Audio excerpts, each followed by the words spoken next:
Ah bonjour, je vous attendais. Je vous en prie, asseyez-vous. Alors comme ça, vous voulez investir en bourse. C'est une très bonne chose. Mais avant ça, je voulais vous présenter un nouveau forfait téléphonique avec une super assurance. Qu'est-ce que vous en dites? Non? Bon, ok. Soyons un peu plus sérieux. Comment investir en bourse? Bah déjà, c'est pas en allant chez ton banquier parce que ça va être une des pires façons sans doute pour investir en bourse, étant donné que c'est ta banque qui va gagner beaucoup d'argent et pas toi, grâce aux frais.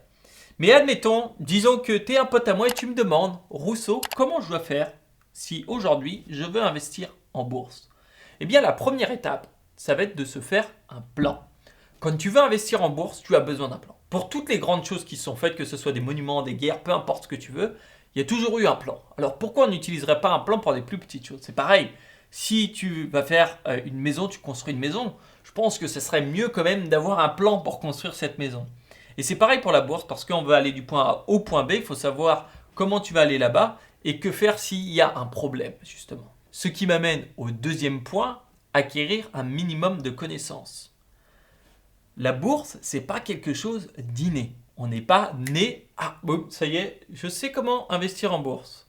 Non, c'est pas comme ça. Et c'est pas quelque chose qui est enseigné à l'école d'ailleurs, hein. Ça, c'est pour une bonne raison. L'école ne t'enseignera jamais les compétences nécessaires.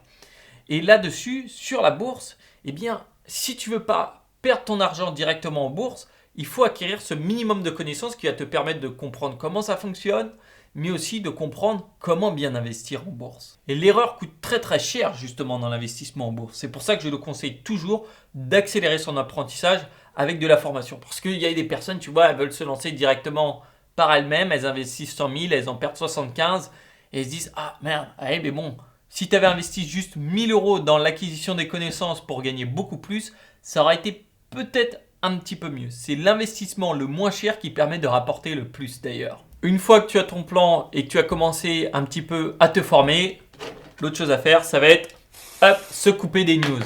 Parce que ça va être très tentant d'aller sur BFM TV et compagnie pour voir tout le temps les news de ce qui va se passer sur les marchés financiers. Tout ça, ça ne sert à rien. De toute façon, la bourse, historiquement, elle a toujours monté. Elle a connu des hauts et des bas à des moments, puisqu'il y a des crises forcément. Mais historiquement, ça a toujours monté. Donc, il n'y a pas de souci à se faire là-dessus. Ce qui compte, c'est d'investir sur le long terme. Et justement, je voulais te demander de préparer ce que tu veux acheter. Donc, prends 30 secondes, tu peux mettre pause sur cette vidéo et note si là, je te donnais 5000 euros, quelles actions tu achetais. Tu notes ça. Une fois que tu as bien noté tes actions, sinon on ne peut pas continuer dans la vidéo. Hein, donc, je t'invite vraiment à les noter avant. Hein. Eh bien, il va falloir choisir son broker. Alors, son broker, en fait, c'est l'endroit qui va te permettre d'acheter, revendre des actions. Bon, là, je te conseille forcément de passer par un broker en ligne, il y en a plusieurs, et tu prends quelqu'un qui a peu de frais. Comme ça, tu vas pouvoir acheter tes actions quand tu veux, les vendre quand tu veux, depuis chez toi, depuis ton portable, peu importe, depuis ton ordinateur, assez facilement. Le but, c'est pas non plus d'aller tous les jours dessus. Hein. Une fois que tu as choisi ton broker, eh bien, tu vas pouvoir acheter tes actions. Mais là, j'ai une question à te poser. Quelles actions avais-tu choisi? Peut-être que tu vas me dire Google, Apple, des choses comme ça. Bon, admettons, tu me dis Google. Bah, tu vois, ça c'est peut-être une erreur. Parce que si tu avais acheté justement, par exemple, en juin 2008, des actions de Google, vs des actions de Domino's, en ayant mis 1000 euros par exemple sur Google à ce moment-là, tu aurais à peu près aujourd'hui 3000 euros. Si tu avais mis la même chose sur Domino's sur le même moment, Domino's Pizza, hein, la livraison de pizza, eh bien, tu aurais 23 000 euros. Ah, ça fait une petite différence quand même, hein. Mais c'est pour ça qu'en fait, dans l'investissement en bourse, on va souvent penser directement aux entreprises qu'on connaît déjà, qui sont à la mode ou autres, et c'est pas forcément les meilleurs investissements. Il faut savoir regarder ailleurs. Et là où il y a beaucoup de personnes qui vont se prendre les pieds dans le tapis une fois que je leur dis par exemple de regarder ailleurs, c'est qu'il faut se couper du bruit. Si tu commences à regarder des analyses sur les entreprises qui vont te dire ah ben il va se passer ci, il va se passer ça sur ça, il faut complètement se couper du bruit. Mais ça peut être aussi du bruit autour de toi, de ton entourage. Parce que tu peux avoir Joe qui va te dire non mais moi j'ai investi en bourse, j'ai perdu tout mon argent. Ouais mais Joe écoute, toi tu as investi en bourse, tu es arrivé avec 10 000 et tu avais lu zéro bouquin sur comment investir en bourse, tu avais pris zéro formation, tu avais regardé zéro vidéo là-dessus. Il va dire ouais mais bon quand même. Ouais bah peu importe, c'est tout. Si tu sais pas faire du vélo la première fois que tu montes sur un vélo, bah tu tombes. Bon, il y a bien quelqu'un qui t'a appris à faire du vélo. Bah, c'est pareil pour la bourse. Tu vois, donc Joe, tu lui dis ça. Parce que tu peux avoir ton oncle Joe, ou j'en sais rien, qui va te dire ça.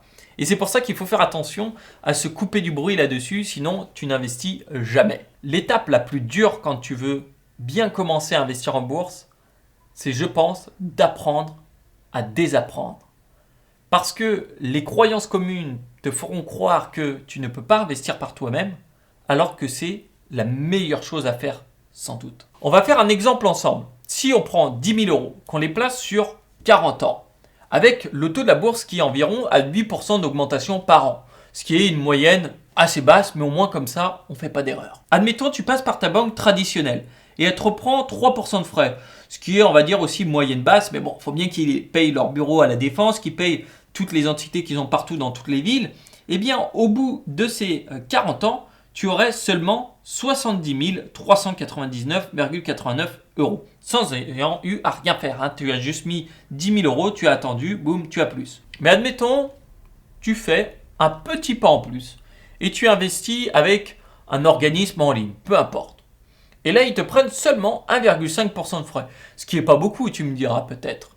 Eh bien, du coup, tes 10 000 euros sur les 40 ans, tu aurais 125 000 euros à la fin à peu près. Ce qui est quand même bien mieux qu'avec ta banque. Bon, après, il y a des personnes qui choisissent de donner plus d'argent à leur banque. Peut-être que c'est comme un don caritatif, j'en sais rien. Peu importe. Mais sache que déjà, tu aurais fait mieux. Mais admettons, tu sais quoi, tu décides de te former par toi-même, ce qui ne te prendra pas beaucoup de temps, hein, 5-6 heures à peu près, et ce qui te servira pour toute ta vie. Tu investis par toi-même et du coup, tu gagnes tous les bénéfices de la bourse. Eh bien, à la fin, tu as 217 000 euros. Avec ces mêmes 10 000 euros. Et on a réinvesti les intérêts. Hein.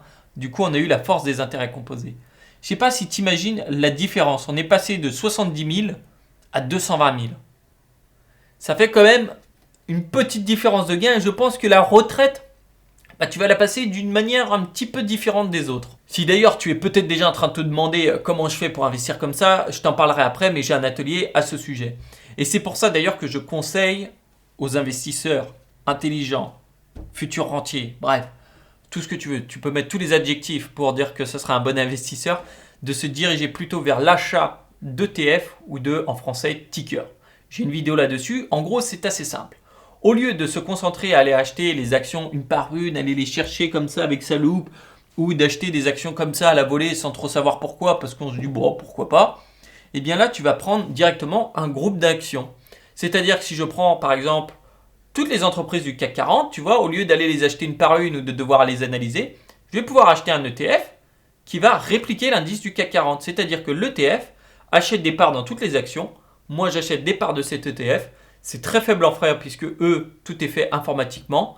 Et comme ça me permet d'avoir un investissement qui est passif, diversifié. Et en plus, je suis l'évolution du marché, ce qui me permettra de battre 95%, voire 97% des personnes sur le marché de la bourse. Une chose à faire quand tu as commencé à investir en bourse et pas avant, on va dire, ça va être d'étudier la fiscalité. Pourquoi je te dis ça? Parce que même si c'est important de la connaître, il ne faut pas non plus tomber dans le piège de se dire bah voilà, je vais faire que apprendre la fiscalité et me dire ah ben non, si je commence à gagner de l'argent avec la bourse, je vais devoir en donner à l'État, bref. Non, faut pas réagir comme ça. Faut se dire bon, voilà, faut que j'essaye de maximiser au plus possible mes gains. Et quand tu vas tout juste commencer à investir, après tu vas pouvoir adapter la fiscalité dessus et tu auras une meilleure vision de comment ça se passe. Maintenant, à ce moment-là, tu dois commencer à avoir ton portefeuille. Puisque je t'ai dit de ne pas prendre des actions une par une et d'acheter sur un broker en ligne, eh bien par exemple un ETF. Déjà, tu sais ça, c'est déjà très bien. Maintenant, ce qu'il va falloir, c'est automatiser. Automatiser pour pas que tu aies à te poser de questions de est-ce que je dois acheter, est-ce que je dois vendre, Non, tu achètes tous les mois une petite partie. Il n'y a pas besoin, par exemple, admettons, tu as 5 000 ou 10 000 euros sur ton compte. Ne va pas les mettre d'un coup. Mais 200 euros par mois ou 300 euros par mois. Tu vois, tu commences par une petite somme qui ne va pas trop te déranger. Et petit à petit, tu vas voir que tes investissements ils vont commencer à grossir. Et si en plus, les actions montent au même moment, là, ça va être un effet boule de neige qui est juste affolant. Et même, n'aie pas peur d'investir quand c'est dans le rouge. Parce que la plus grande erreur de tous les investisseurs, c'est de ne pas se lancer. D'ailleurs, du coup, ce n'est pas des investisseurs. Ça, c'est une chose. Mais la plus grande erreur quand les personnes veulent commencer à investir en bourse, c'est de se dire « j'attends le bon moment ». Il ne faut pas jouer à Madame Irma. Il faut commencer aujourd'hui En investissant petit, c'est pas grave. Et si à un moment ça baisse, bah là, à ce moment-là, tu mets plus d'argent dedans. C'est comme si tu disais, ah non, j'apprends pas à conduire une voiture, j'apprends à conduire une voiture le jour où ma femme perd les os. Parce que là, ça sera le bon moment pour conduire une voiture. À mon avis, tu vas te retrouver face à quelques petits problèmes. Je te conseillerais, à titre d'ami, quand même, de passer ton permis et d'apprendre à conduire un peu avant, de bien rouler. Et comme ça, le jour où elle perd les os, eh bien, tu pourras la conduire à l'hôpital. Bon, après, ça, c'est juste un conseil comme ça, amical. T'en fais ce que tu veux. Mais si on doit rassembler toutes ces étapes juste en 3 étapes, la première étape, c'est de se faire un plan. Se faire un plan, ça peut paraître compliqué, mais tu prends une feuille de papier et puis tu écris ce que tu as dans ta tête déjà. Ça sera déjà bien. La deuxième, c'est d'acheter des ETF ou des tickers, si tu veux, comme tu les appelles en français, peu importe. Et le troisième, c'est d'automatiser.